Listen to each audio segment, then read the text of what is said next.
kehidupan itu tidak akan berjalan sempurna seperti yang ingin kita rasakan.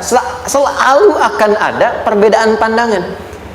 Ya, bahkan dalam kehidupan rumah tangga saja, ya maaf ya, Anda misalnya seorang istri mau ke sini saja mungkin masih bisa beda pandangan warna apa untuk jilbab yang dipakai. Ya, dengan suami bisa berbeda. Papa, bagus yang mana ya? Hijau atau kuning? Ah, kayaknya yang hijau deh gitu kan. Enggak, kayaknya kuning deh gitu kan. Masih mending ada dua pilihan. Begitu dipakai pink. Bisa berbeda. Anak bisa berbeda. Jadi kesan pertama yang ingin dibangun bahwa dalam kehidupan sudah pasti akan ada keragaman pandangan. Dan yang kedua, yang tidak normal, keragaman pandangan itu boleh jadi melahirkan tindakan-tindakan yang kontraproduktif. Mungkin akan mendapatkan celaan. Allah dicela, malaikat dicela, Rasul dicela, Nabi dicela, sahabat dicela, tabi'in dicela, ulama dicela. Kita siapa yang mungkin belum menjadi bagian dari orang-orang itu dan ingin bebas dari celaan? Itu mustahil. Jelas sampai sini? Jadi kalau mendapatkan celaan, berbahagialah, berarti kehidupan kita normal. Jelas? Pernah mendapatkan celaan dalam hidup? Halo? Pernah disoal oleh orang lain? Pernah direndahkan oleh orang lain? Nah, Allah tuh memberi kesan kepada kita, jangankan engkau Rasul yang paling mulia saja pernah mendapati itu. Tapi bagaimana seni mendapatkan ketahanan sehingga dalam dicela pun tetap tenang, dalam disoal pun tetap hatinya nyaman. Karena ketenangan itu yang membawa pikiran tenang dan tindakan yang terukur. Dan kadang-kadang ketenangan itu lebih penting bahkan dibandingkan dengan harta yang berlimpah. Seringkali saya berikan perbandingan dari sejak dulu kita belajar kan. Coba pilih mana? Saya yakin masih konsisten. Pilih mana? Kaya tapi gelisah atau miskin tapi tenang?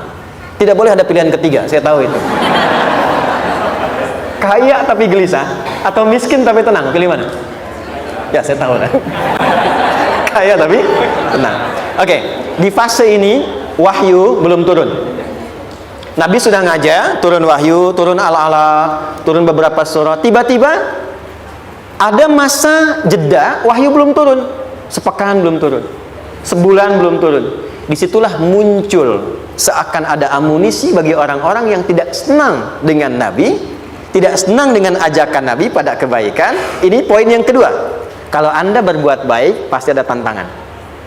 Ingat ya, kalau Anda berbuat baik, apapun itu, pasti ada tantangan. Yang menguji konsistensi kebaikan itu apakah serius untuk dilakukan atau tidak. Maka mulai muncul tuduhan. Lihatlah, Muhammad udah ditinggalkan sama Tuhannya. Tuh Muhammad udah gila tuh, naik turun bukit, naik turun lagi, kayak orang bengong. Muhammad udah ada beban di pundaknya. Jangankan umatnya, Rasulnya saja yang mengklaim Rasul punya masalah katanya, ya kan? Dan ditinggalkan Tuhannya, kok masih mau ikut Muhammad? Maka dalam keadaan itulah kemudian ditunggu, naik turun, turunlah kemudian dua surah sekaligus, surah 93, surah 94, yaitu surah Ad-Duha dan Al-Insyirah.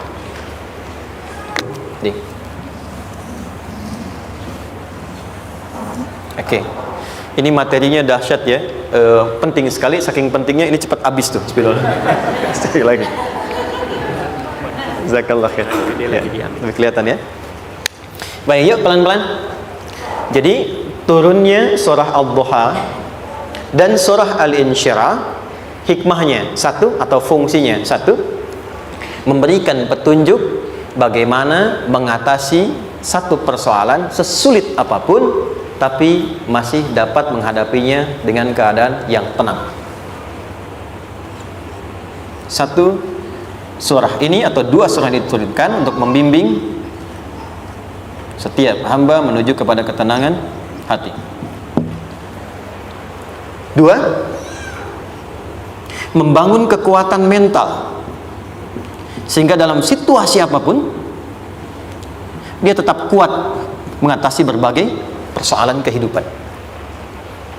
Nanti terapannya banyak, di bisnis ada. Nanti saya turunkan contohnya.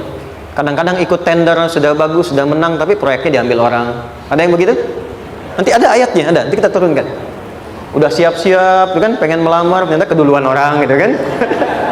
Udah siap-siap, pengen dapat ini, mau lulus, ternyata nilainya nggak seperti yang diharapkan. Muncul, ada, selalu ada demikian. Nanti kompleksitasnya banyak.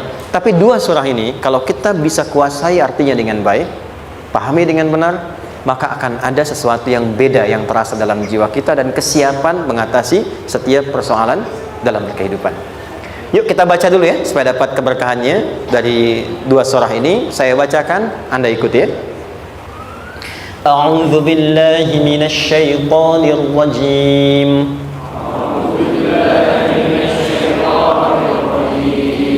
Bismillahirrahmanirrahim. Wadduha wal-laili idza saja ma wadda'aka rabbuka wa ma qala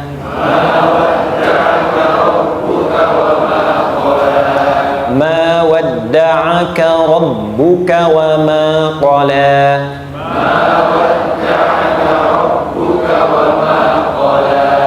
وللآخرة خير لك من الأولى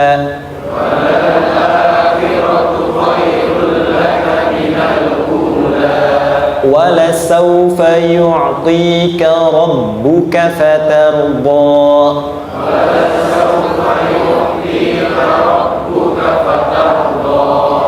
ألم يجدك يتيما فآوى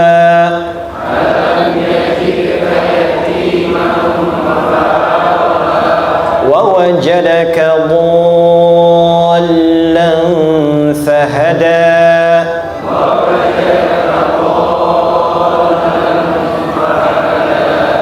ووجدك عائلا فأغنى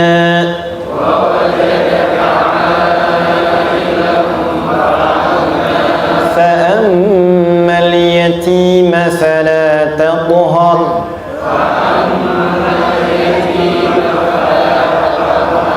وأما السائل فلا تنهر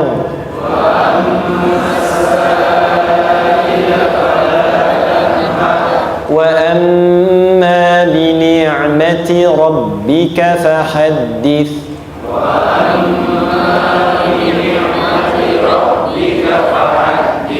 Baik, satu surah dulu, alhamdulillah. Izin saya bacakan tadi untuk diikuti supaya setidaknya kalau kita pulang dan ditanya bagaimana hidupmu engkau jalani, seperti apa engkau berinteraksi dengan Quran yang telah aku turunkan, maka kita pernah menjawab, ya Allah kami pernah bacakan itu. Jangan pernah kita berkehidupan sampai wafat dan tidak pernah berinteraksi dengan Quran walaupun sekedar membacanya. Wadduha, aku bersumpah, setiap huruf waw yang berada di awal kalimat di satu surah itu makna utamanya berarti sumpah. Ya, qasam, sumpah. Seringkali diartikan demi, ya. Wal asri, demi masa. Wal fajri, demi waktu fajar. Wal laili, demi malam. Intinya sumpah. Sebentar, pelan-pelan. Kalau Allah menyampaikan sesuatu kepada kita, yakin tidak? Saya ulang, yakin tidak? Serius? Hah? Kalau yakin, kenapa tidak dilakukan? Ya, itu pertanyaan besar ya. Baik, kalau Allah menyampaikan, tidak bersumpah pun harusnya kita yakin. Tapi kalau Allah bersumpah dalam kaidah ilmu tafsir, berarti ada sesuatu yang sangat penting, yang saking pentingnya akan sangat dibutuhkan oleh setiap hamba, sehingga diminta setiap hamba itu fokus menyimak apa yang mau disampaikan. Bahkan saking pentingnya menyimak itu, Allah bersumpah. Jelas? Kalau teman-teman menemukan di Quran ada ayat dibuka dengan sumpah, berarti ada kasih Allah yang tinggi yang akan disampaikan di ayat itu sampai meminta kita fokus untuk menyimaknya. Ad-duha, untuk memudahkan maknanya, teman-teman kalau waktu duha itu jam berapa ya? Oke, sebetulnya dimulai sejak matahari itu mulai naik, yang memantulkan ya atau menyinari cahayanya itu mulai terasa lembut. Ya, kalau misalnya kita ambil 1,5 jam setelah subuh. Sekarang subuh 4:30 lah, taruhlah 4:30 ya. 1,5 jam berarti jam 6 kan? Nah, itu awal duha tuh. Awal duha. Sampai ke pertengahan kurang lebih 9:30, jam 10. Akhir duha jam 11 sampai menjelang ke zuhur. Awal duhanya disebut dengan syuruk namanya. Syuruk. Jadi syuruk itu awal duha. Kalau sudah jam 6 ada cahaya matahari ya. Enak nggak ke tubuh kita itu? Nyaman nggak? Jam 8 enak nggak kalau berjemur ya? Jam 9 enak ya? Nah, ini kata kiasan dalam bahasa Arab. Kalau kita merasakan sesuatu yang enak, nyaman, memberikan manfaat yang banyak, itu orang Arab sering memberikan kiasan dengan waktu-waktu tertentu, diantaranya duha. Jadi kalau kita menemukan kalimat duha, jangan langsung diartikan ke waktu duhanya. Boleh jadi yang diinginkan adalah makna di balik itu, yaitu semua kenikmatan dan kenyamanan yang didapatkan. Cara mengartikan ini, wadduha, aku bersumpah kata Allah, ya Muhammad, demi semua kenikmatan yang kau rasakan dalam hidup, seperti engkau merasakan kenikmatan cahaya duha itu. Jelas? Wal laili idza saja, dan aku bersumpah al-lail, lail itu apa? Malam. Baik, lail turunannya layali, jamaknya lela, lili, lala, itu malam. Jadi kalau ada ibu leli, ibu malam-malam ya. Al-lail. Oke. Lail itu malam. Malam gelap nggak? Gelap. Tapi kalau gelapnya gulita, tidak ada cahayanya, gelap betul gitu. Gelap ya. Misalnya sedang kita dapati misalnya satu momentum padam lampu, padam semua, dan pas gerhana misalnya gelap sekali. Nah, itu bahasa Arabnya disebut dengan saja namanya. Ya, saja. Wal laili idza saja. Dan malam apabila telah gulita. Zaman Nabi kan nggak ada lampu, ya, belum ada PLN, ya, dan seterusnya. Jadi gelapnya betul-betul gelap. Saya mau tanya sebentar. Biasanya kalau situasi gelap itu mudah nggak menemukan benda tertentu? Melangkah mudah atau sulit? Tidak mudah untuk dilakukan kan? Dalam bahasa Arab, kalau kita ingin mengungkapkan satu kegamangan yang luar biasa, sampai kita merasakan gelap dan sulit melangkah. Bukan hanya karena nggak ada cahaya, mungkin karena ada pekerjaan tertentu yang menyulitkan, masalah tertentu yang menyulitkan, sehingga merasa seakan-akan kita tuh gelap. Makan nggak enak, melangkah susah. Pernah nggak merasakan situasi yang saking beratnya satu beban itu seakan-akan makan nggak mau, melangkahnya berat, ada vertigo, kadang-kadang pusing. Pernah merasakan itu? Itu bahasa Arabnya wal laili idza saja. Perhatikan kalimatnya, ya Muhammad sallallahu alaihi wasallam, aku bersumpah demi semua kebahagiaan dan kenikmatan yang engkau pernah raih, seperti merasakan kenikmatan cahaya duha. Dan mungkin persoalan hidup yang pelik yang membuat engkau merasakan kesulitan, seakan-akan merasa di suasana gelap yang gulita. Ma wadda'aka rabbuka wa ma qala. Tanamkan dalam jiwamu yang paling dalam, aku tidak akan pernah meninggalkanmu. Ada suami pulang dari pekerjaan, mendapati istri sedang termenung dan mengalir air matanya.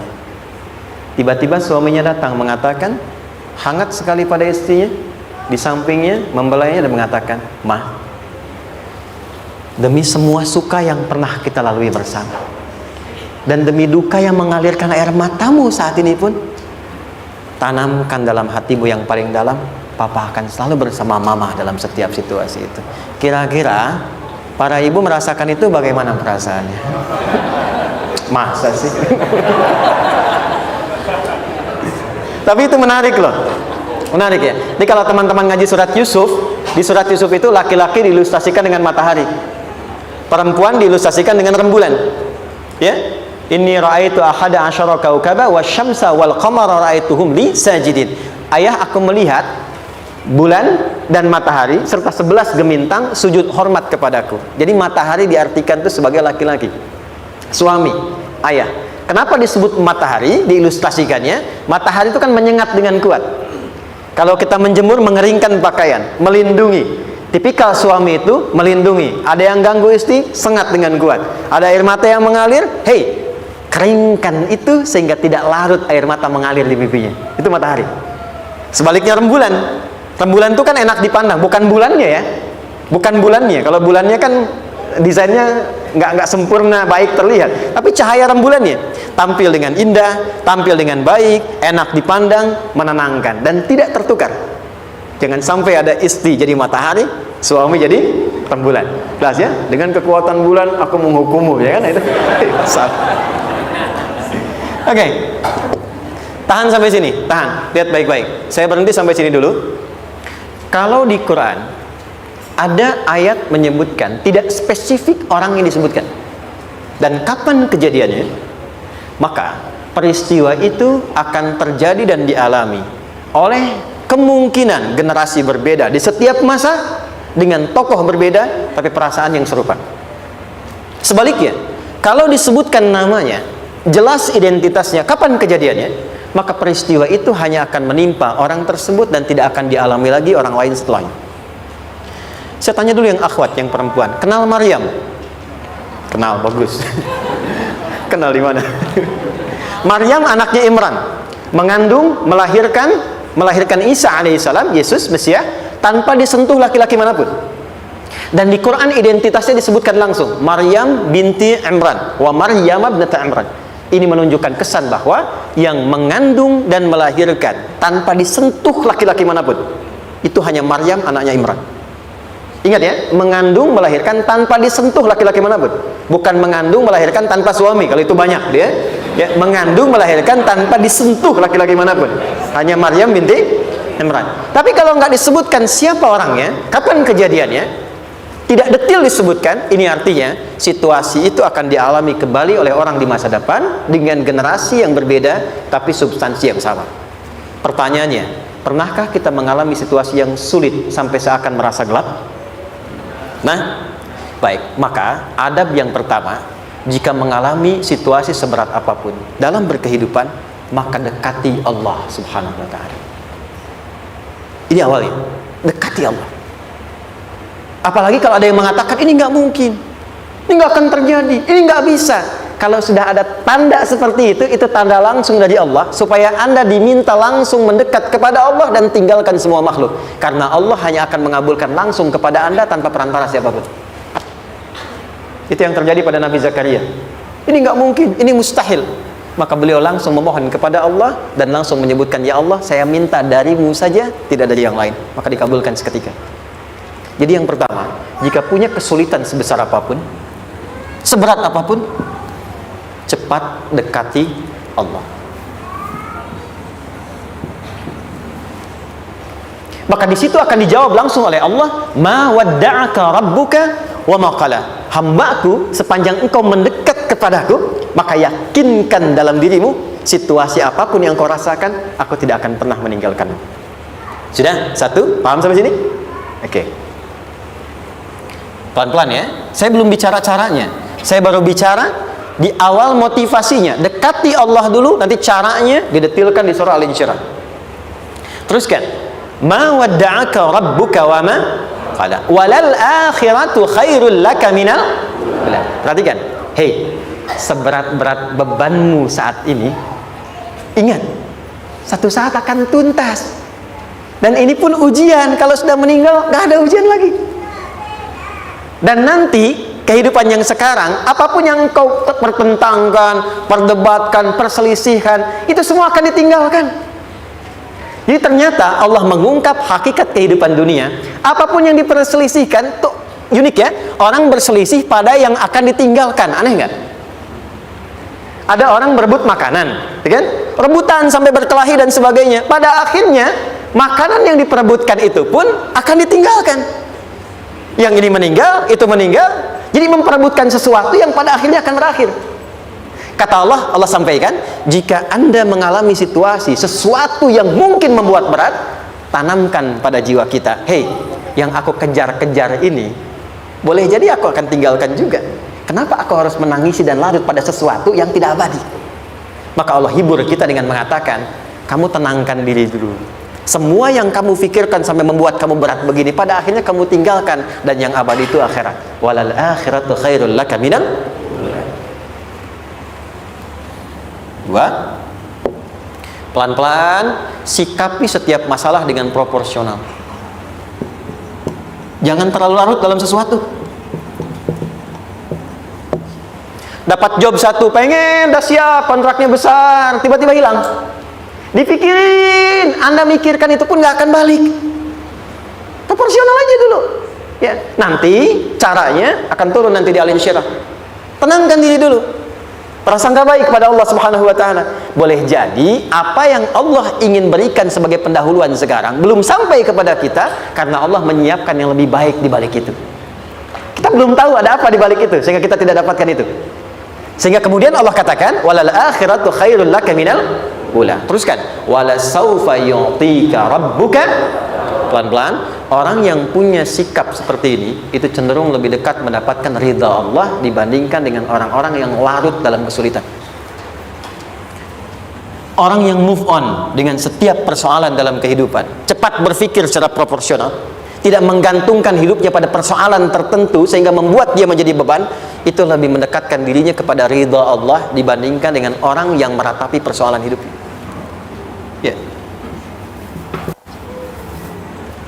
Pelan-pelan. Jadi spiritnya, kalau punya masalah apapun, jangan dilarutin terus. Gak usah diratapi, cepat move on. Berpikir lagi, rencanakan lagi. Nanti detailnya ada di Al Insyirah. Tapi poin besarnya, janji Allah mengatakan, kalau Anda bisa move on, proporsional, maka yang dijanjikan oleh Allah, di situ Allah percepat datangnya ridha Allah Subhanahu wa taala. Kalau ridha Allah sudah datang, maka akan dua yang diberikan. Pertama kali, ketenangan di dalam jiwa, dan yang kedua, kemampuan untuk berikhtiar lebih baik mencapai apa yang diinginkan. Satu, kalau ridha Allah sudah diberikan pada seorang hamba, yang pertama diberikan ketenangan dalam jiwa. Bukan dunianya dulu. Bukan apa yang Anda ingin harapkan dulu. Pengen sesuatu, ya, pengen materi, pengen kedudukan, pengen lulus anaknya ujian, ya kan? Tiba-tiba terjadi sesuatu, diratapin, alih-alih meratap, alih-alih membuat status, alih-alih menyulitkan diri, kata Allah, terima dulu proporsional. Setelah itu dekatkan diri kepada Allah, turun ridha Allah. Begitu turun, yang pertama diberikan ketenangan kepada hati. Tenang dulu.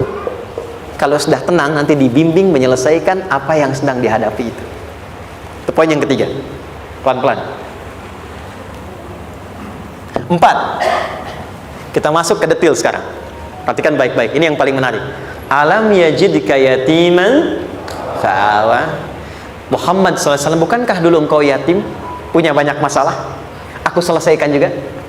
Ayahmu meninggal sebelum lahir, ada ibu. Ibu meninggal, ada kakek. Kakek meninggal, ada paman. Ya kan? Ada teman yang menemani Sayyidah Khadijah, teman yang setia, semua kebutuhan tersedia. Artinya apa? Perhatikan baik-baik. Kalau Anda punya masalah sekarang, jangan sampai melupakan yang dulu-dulu pun pernah tuntas Allah selesaikan. Jadi kalau sekarang sedang punya persoalan, jangan sampai satu masalah ini membuat Anda kehilangan harapan dan kehidupan. Sementara Anda sadar dulu pun banyak masalah kok selesai juga. Kenapa dengan yang satu ini kita harus jatuh? Sekarang usia berapa?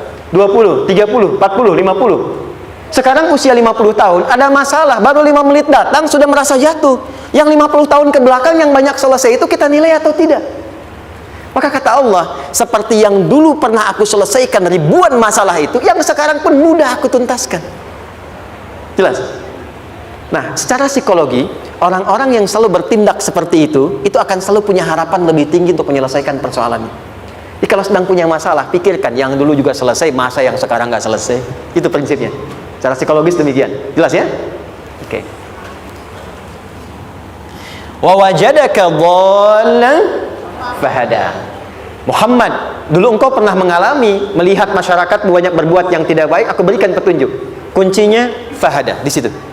Orang yang punya motivasi kuat dan keyakinan untuk bisa menyelesaikan persoalannya, maka dia akan lebih cepat mendapatkan petunjuk Allah untuk mendapatkan solusi terbaik. Ada sini. Saya agak cepat ya, mohon izin. Wa wajadaka 'ailan fa'aghna. Bahkan, maaf, bukan sekedar selesai, kalau perlu saya bikin kaya, kata Allah.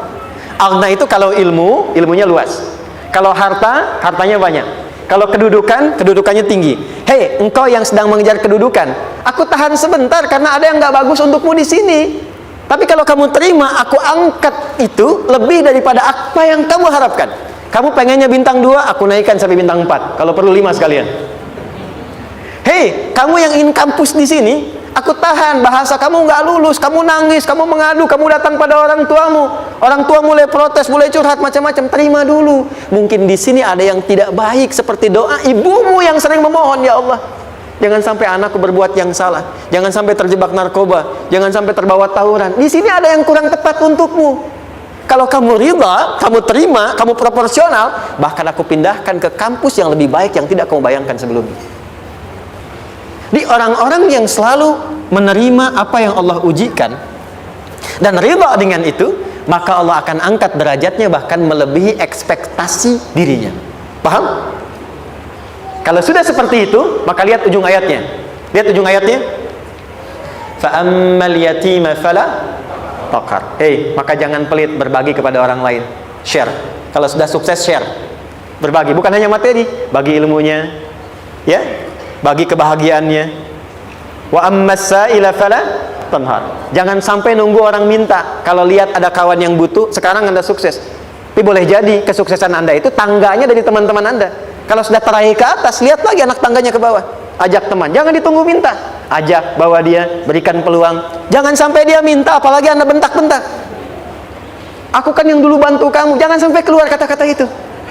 Kamu bisa naik di atas karena aku kan yang dulu bantu kamu. Kamu bisa jadi pemeran utama karena aku yang rekomendasikan, karena aku yang dorong kamu. Misal, jangan sampai keluar kata-kata itu. Apalagi langsung keluar, tidak, ini karena ilmuku saja misalnya. Kalau itu bisa dilakukan dengan baik, lihat ujungnya. Wa amma bi ni'mati rabbika fahaddits. Maka semua nikmat yang dirasakan akan mudah untuk diimplementasikan dan disyukuri. Jadi semua nikmat itu bukan cuma dirasakan. Jadi membagi semua nikmat itu adalah rasa terbaik untuk menikmatinya. Maaf ya, Anda kalau punya makanan, dimakan sendiri. Dengan dibagi sama-sama, kira-kira rasa nyamannya yang pertama atau yang kedua? Kedua. Makan sendiri, enaknya sendiri kan? Tapi ketika ada teman berbagi dan tahu, oh enak ya, nyaman ya, ada kebahagiaan, ada ngobrol, ada tertawa, ada kebersamaan, itulah inti nikmat yang sesungguhnya. Wa amma bi ni'mati rabbika. Ternyata masalah yang diberikan bukan ingin memberikan beban, tapi ujungnya, endingnya, supaya Anda bisa mendapatkan nikmat berkualitas yang bisa dibagi. Dilihat surat Ad-Duha itu jangan cuma lihat awalnya, lihat ujungnya. Ternyata ketika seseorang mendapat masalah seberat apapun, itu bukan ingin membebani, tapi ingin meningkatkan kualitas hidupnya supaya mendapatkan nikmat yang lebih besar dan merasakan nikmatnya itu dengan berbagi. Itu poinnya. Jadi kalau sampai sini kita paham dan kita beri nama misalnya dengan fikih ujian. Jadi kalau desain ujian ini sistematikanya kita pahami, maka tidak ada alasan untuk mengeluhkan persoalan. Jadi melihat masalah itu bukan sebagai beban, pada akhirnya melihatnya sebagai tangga untuk mencapai kebahagiaan. Jelas sampai sini? Baik, kalau sudah seperti ini, ingin punya masalah atau tidak ingin punya masalah? Tidak. Ingat ya, jadi kalau anak pulang bawa masalah, dilihatnya jangan beban. Oh, Allah ingin menaikkan kualitas pada anak saya, yang dengan itu menjadikan ia mendapatkan nikmat yang belum pernah didapati. Kalau rumah tangga sedang ada masalah, jangan banyak diperseterukan, tapi direnungkan sejenak. Oh, Allah ingin meningkatkan kualitas rumah tangga ini, sehingga kita bisa mendapatkan nikmat yang tidak pernah didapati sebelumnya. Makanya nikmat berumah tangga itu yang terbesar selalu bertambah ketika menyelesaikan masalah. Silahkan cek. Kalau sedang ada masalah berseteru kan, tapi setelah selesai kan jadi lebih nikmat ya, ya, lebih senang lagi, lebih cair lagi, lebih bahagia lagi, lebih mendukung lagi. Ternyata ada nilai-nilai kebaikan yang tersimpan yang belum disadari sepenuhnya. Pertanyaannya, kadang-kadang mudah diucapkan, tapi tidak mudah mempraktekkan. Bagaimana itu semua bisa ditempuh dengan baik sehingga ketika mengalaminya kita bisa tenang menghadapinya. Maka turunlah surah Al-Insyirah. Saya cepat.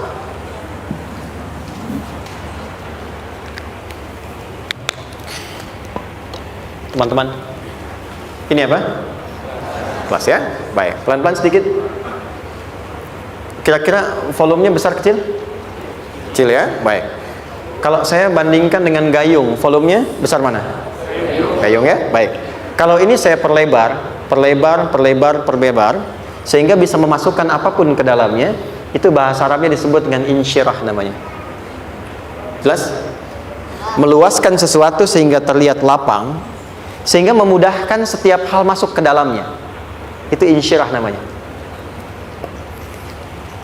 Surah ini diberi nama dengan surah Al-Insyirah, yang berarti sesuatu yang lapang, yang tenang, yang nyaman. Yang diharapkan dengan keadaan hati yang lapang, nyaman, tenang itu, segala persoalan yang dihadapi dalam kehidupan akan mudah diterima dan tidak berdampak besar dalam menyikapinya. Maka bagaimana kemudian Allah memberikan turunan-turunan petunjuk supaya apa yang diharapkan ini bisa tercapai? Satu, izin mengilustrasikan. Saya kasih cerita sebentar. Ada seorang anak muda, kisah ini sangat viral, hampir setiap kita bisa mendapatinya. Datang kepada seorang kakek tua di sisi danau yang jernih sekali airnya.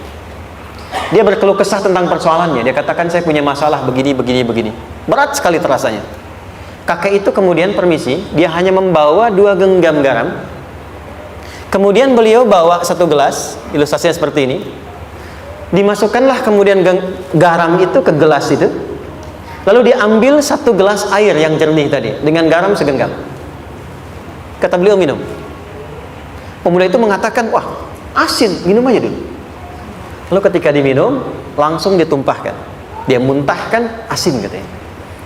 Lalu setelah itu kakek yang tadi melepaskan segenggam sisanya, dilempar ke danau tadi yang luas.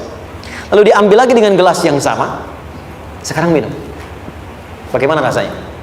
Segar, enak, nyaman. Itulah hatimu. Kalau hatimu sempit sesempit gelas ini, maka masalah sekecil apapun akan selalu menghadirkan kesulitan seperti engkau menelan garam tadi.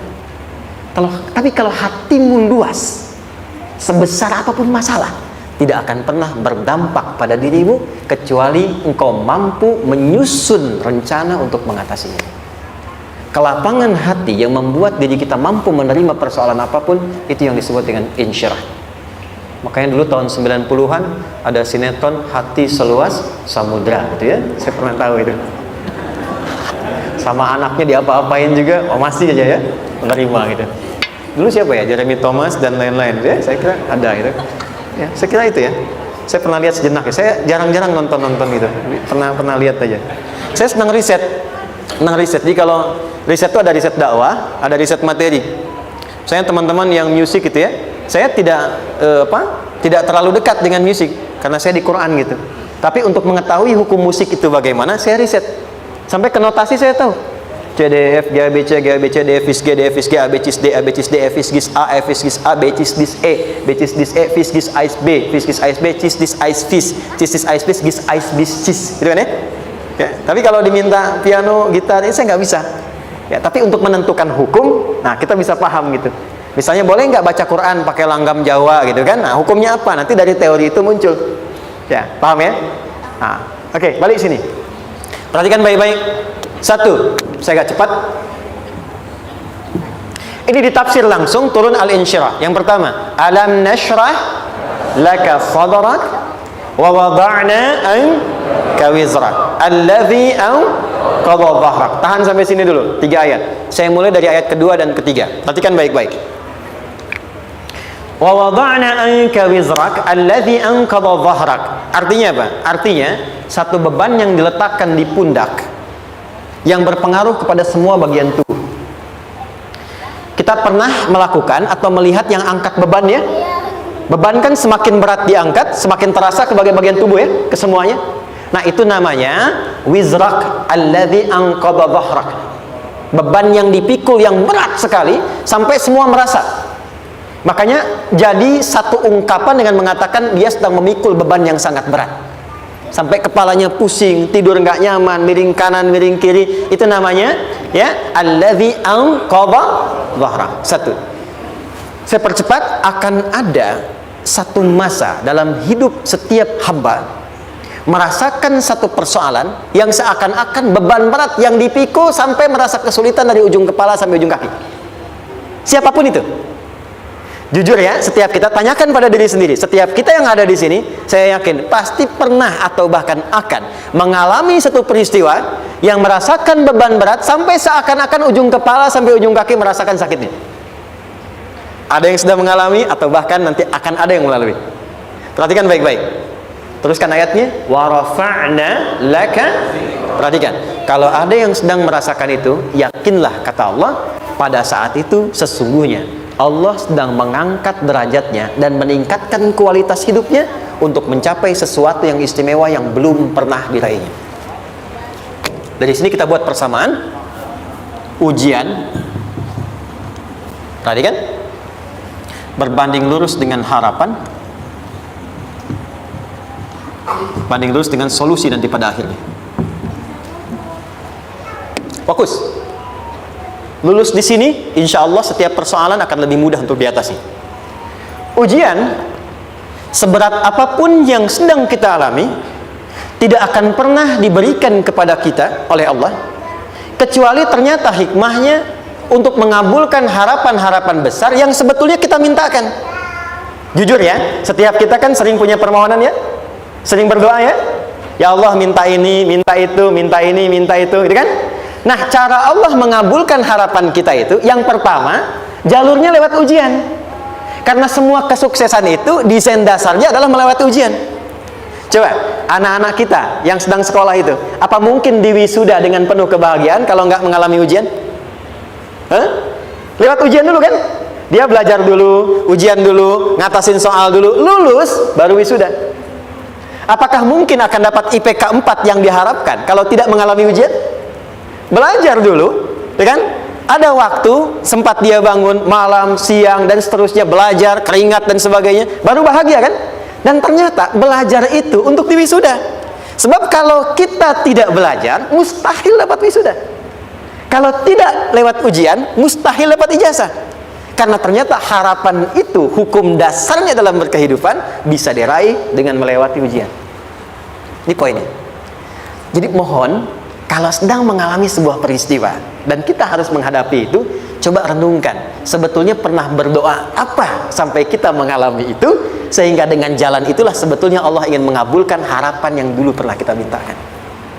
Jelas? Oke, satu. Yuk turunkan rumus ya pelan-pelan. Quran surah kedua ayat 286. Ini kesini dulu, baru nanti kita balik lagi. 2 Al-Baqarah ayat 286. La yukallifullahu nafsan illa usaha. Tahan sampai sini. Lihat baik-baik. Hukum yang pertama. Hukum pertama. Allah tidak mungkin menguji seorang hamba di luar batas kemampuannya. Di kaidah yang pertama tadi, kalau kita sedang diuji, sebetulnya ada harapan dan doa yang pernah kita mohonkan, dan Allah ingin mengabulkan itu, jalan pertama adalah ujian. Tapi adilnya Allah, tidak akan pernah kita diuji kecuali sesuai dengan kemampuan kita. Jadi kalau nggak mampu, nggak mungkin diberikan ujian. Ingat ya, kalau tidak mampu, tidak mungkin diberikan ujian. Artinya harapan yang kita mohonkan pun akan sesuai dengan kemampuan kita. Jadi kalau kita minta sesuatu nggak mungkin bisa menggunakannya, nggak akan dikasih. Nah, balik ke sini untuk memberikan ketenangan kepada hati kita. Kalau sedang menerima persoalan, setelah kita mengatakan, oh ini mungkin ada harapan yang ingin saya dapatkan, jalannya lewat sini. Untuk memberikan ketenangan kepada hati, begitu persoalannya tiba, langsung katakan pada diri kita, saya pasti bisa menjalaninya. Mustahil saya diuji kalau nggak mampu menjalaninya. Itu bahasa singkatnya. Ingat ya, kalau ingin mudah menyelesaikan persoalan, kata Quran, setiap ada ujian, langsung katakan pada hati kita, insya Allah bisa. Nggak mungkin saya diuji kalau saya nggak sanggup. Jelas? Dan tanamkan itu pada hati yang paling dalam. Ini nggak mudah. Kalau cuma disimpan di pikiran, jadi beban. Tapi kalau Anda tanamkan dalam hati, seberat apapun masalahnya, pasti saya sanggup, pasti saya bisa. Pernah lihat dulu ada acara 90-an Benteng Hattori? Oke? Benteng Takeshi ya? Takeshi ya? Gitu kan, artinya kan bisa jawab ya. Saya tahu Ninja Hattori mendaki gunung, lewati lembah, ya tahu ya. Son Goku, Songgohan, apa? Saya tahu itu. Son Goku, Kamehameha, Piccolo itu yang nulisnya Suzuki Watanabe, saya tahu itu. Benteng Hattori, balik lagi ya. Benteng Takeshi ya. Puncaknya kan main pakai itu kan, pakai tank ya dan sebagainya. Tapi pernah ingat gak satu episodenya itu? Begitu akan bertarung, kan selalu ada motivator di sampingnya itu mengatakan, ayo kamu bisa, gitu kan? Wah, namanya. Dia nggak ngaji Quran tuh, kita punya ayatnya. Pernah nggak? Buka lagi ya dulu ya. Oke. Korea, kenapa bisa nyusul Jepang? Salah satunya, waktu Jepang itu maju, setiap di Korea itu ditanamkan dari mulai anak-anak TK-nya. Kita harus lebih daripada Jepang. Sejak anak-anaknya TK. Itu ditanamkan betul. Kita bisa, kita dari TK. Sehingga ketika di sana bikin Honda, sini Hyundai. Hyundai kan dibacanya Hyundai, ya kan? Sana Honda, sini Hyundai gitu. Di apapun yang dibuat Jepang, Korea harus lebih unggul. Itu ditanamkan dari awal. Bisa. Kita itu sekarang punya ayatnya. Jadi kalau sedang punya masalah seberat apapun, katakan pada diri kita, insya Allah bisa. Gak mungkin diuji kalau nggak sanggup. Bisa insya Allah. Bisa. Kenapa mah? Bisa. Jelas? Oke. Sudah di situ teruskan. Lanjutkan. Warafa'na laka dzikra. Teruskan. Fa inna ma'al usri. Nah, ini poin terbesarnya. Fa inna ma'al usri yusra. Fa huruf yang menunjukkan sesuatu berlangsung dengan cepat. Inna di ilmu nahwunya berbunyi begini, di gramatikal bahasa Arab. Harfun nasbin wa taukidin, tansibul isma wa tarfa'ul khabara, mabniyun 'alal fathi la mahalla lahu min al-i'rabi. Paham? Tidak. Inna huruf yang digunakan untuk menguatkan informasi agar ditancapkan ke dalam hati sekuat-kuatnya dan jangan pernah ragu. Jadi kalau orang Arab itu nancapkan tongkat begini dan kuat, tidak goyah, itu nasab namanya. Nasabar rajula asahu fil ardi. Inna ini harfu nasab.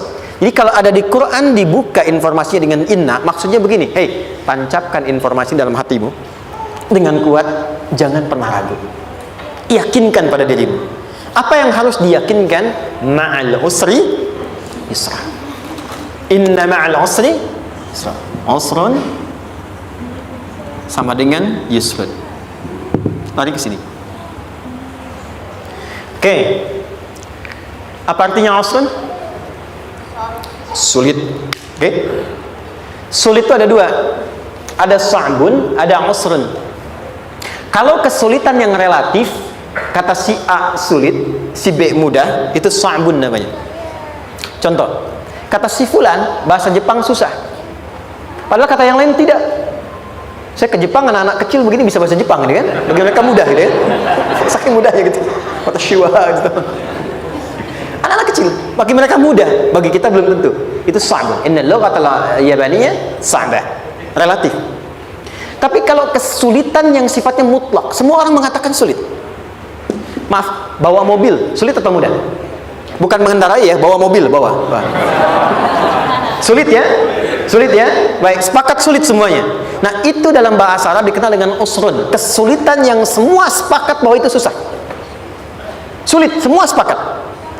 Dan ketika ada orang bicara, aku sedang punya masalah begini, semua mengatakan, wah itu nggak mudah, itu nggak mudah, itu usrun namanya. Lawannya, kemudahan yang relatif disebut sahlun. Tapi kemudahan yang semua sepakat bahwa itu mudah, itu yusrun namanya. Mengangkat spidol, semua mengatakan mudah, ringan, itu yusrun namanya. Perhatikan, Allah tidak memasangkan sa'bun dengan sahlun, tapi memasangkan usrun dengan yusrun. Orang-orang yang punya keyakinan kuat, setiap persoalan itu akan selesai, dan dia mengatakan pada dirinya, aku bisa melewatinya, maka perhatikan kalimat kata Quran, inna ma'al usri yusran. Sesulit apapun masalah yang sedang dia alami, maka Allah akan datangkan solusi semudah-mudahnya yang bisa dia nikmati. Dengan kata lain, kalau kita bawa ke bahasa psikologi, kalau sedang menghadapi persoalan seberat apapun, selain kita mengatakan ini pasti bisa saya lalui, saya insya Allah sanggup mengatasinya, katakan pada diri kita, ini pasti selesai, pasti ada solusinya, pasti mudah. Katakan, walaupun memang solusinya belum datang, tapi tenangkan pada diri kita dengan mengatakan inna ma'al usri yusra. Bahasa psikologinya, katakan pada diri kita, ini pasti selesai, Nggak mungkin nggak selesai, pasti ada solusinya, pasti mudah. Itu lebih memberikan harapan pada diri kita untuk menuntaskan persoalan dibandingkan dengan meratapinya. Jelas? Teruskan. Fa inna ma'al usri. Kalau masih ragu kata Allah, katakan lagi sekali lagi sampai hati kita merasa nyaman. Jadi kalau sedang punya persoalan seberat apapun, tanamkan pada diri kita, pasti selesai. Belum nampak, insya Allah pasti selesai. Gak mungkin diuji kalau nggak ada solusi. Itu lebih memberikan harapan. Setelah itu, fa'idha faraghta, mitigasi masalahnya, mitigasi persoalannya. Tuliskan, ini masalahnya apa? Rumah tangga. Apa saja misalnya, dia ada suami, ada istri, dia ada anak-anak. Masalah ada di mana? Kadang-kadang benangnya jadi kusut karena satu-satu nggak segera diselesaikan. Maka kata Al-Quran, fa'idha faraghta, satu-satu mitigasi dulu. Satu masalah di sini, lihat di suami, lihat di istri. Kalau pekerjaan, masalahnya apa? Sebelum bercabang kemana-mana, petakan. Apakah rekanannya? Apakah relasinya? Apakah kemampuannya? Apakah manajerialnya? Apakah marketingnya? Mitigasi, kotaki semua, selesaikan satu-satu. Setelah itu, apa yang dilakukan? Wa ila rabbika, tawakal sepenuhnya kepada Allah untuk menentukan hasilnya. Tawakal itu yang paling mahal.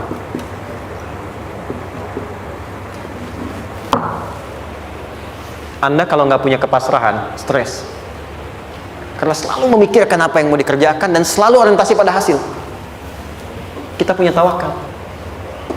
Kalau kita mampu menyerahkan sesuatu, gini, di sini ada orang yang paling jago misalnya main basket. Ada pertandingan basket. Begitu dibuka, udah tim musyawarah serahkan aja pada si fulan. Kan? Dia yang paling jago, dia. Bukankah dengan menyerahkan itu bukan hanya kita berikan sebuah tugas, ya kan? Tapi dengan itu ada kelapangan tersendiri kan? Yakinlah sukses, ini paling hebat. Pernah ada perasaan gitu? Sekarang, siapa yang paling mampu menguasai? Siapa yang paling hebat menyelesaikan segala hal? Siapa yang punya segalanya? Bukankah Allah? Orang-orang yang punya tingkat tawakal yang tinggi, maka satu, dia akan lebih stabil keadaan mentalnya dan tidak akan pernah gelisah dengan kekecewaan. Nggak ada kecewa. Karena tawakal itu kalau sudah kepasrahan pasti menerima hasil. Kalau sudah tawakal, terserah Allah tetapkan apa saja. Mau dapat sekarang, dapat besok, dapat nanti. Puncak yang paling tinggi, tugasmu hanya berikhtiar semampu yang bisa dilakukan. Selanjutnya biarkan Allah menetapkan apa yang menjadi bagian dari maslahat kehidupan kita. Saya tutup. Cara Allah menjawab harapan kita ada 3. 1, memberi langsung apa yang kita mintakan. 2, menunda itu sampai kita siap menerimanya. 3, mengganti apa yang kita inginkan dengan apa yang kita butuhkan. Saya ulang ya. 1, memberi langsung apa yang kita mohonkan. Misal, ya Allah saya ingin A misalnya, anak saya pengen ke ITB. Tapi nggak mungkin tiba-tiba langsung masuk ITB kan? Pasti lewat ini dulu kan? Ada ujian dulu, ikut tes dan seterusnya diterima sesuai. 2, kadang menunda sesuatu sampai dia sanggup menjalaninya. Anda punya anak usia 5 tahun, pengen diberikan motor, Anda mampu untuk memberi motor, dikasih nggak? Tidak. Sampai dia sanggup mengendarai motor, baru Anda berikan. Terkadang ada yang kita minta sekarang tidak didapati sekarang, tapi ternyata tahun depan kita dapat. Kita harus sadar bahwa anugerah yang kita dapatkan tahun depan itu sebetulnya adalah hasil doa kita di tahun ini. Pernah dengar nggak kisah viral? Nabi itu berdoa baru dikabulkan setahun setengah, setahun 6 bulan. Padahal itu Nabi loh. Kiblat pertama kita kemana? Palestina kan, Baitul Maqdis kan. Nabi berdoa, mohon terus nengok ke langit. Al-Baqarah 144, minta, jawabannya turun setelah setahun setengah, setahun 6 bulan. Ada yang mengatakan di tafsir setahun 8 bulan, baru dikabulkan setelah setahun setengah. Padahal kurang soleh apa Nabi? Nabinya siap, mungkin umatnya yang belum siap. Nabinya siap, tapi ada tantangan di masyarakat yang tidak mudah, yang mungkin bisa meruntuhkan dakwah, baru dikabulkan setahun setengah. Ketika semua umatnya sudah bisa siap menerima itu.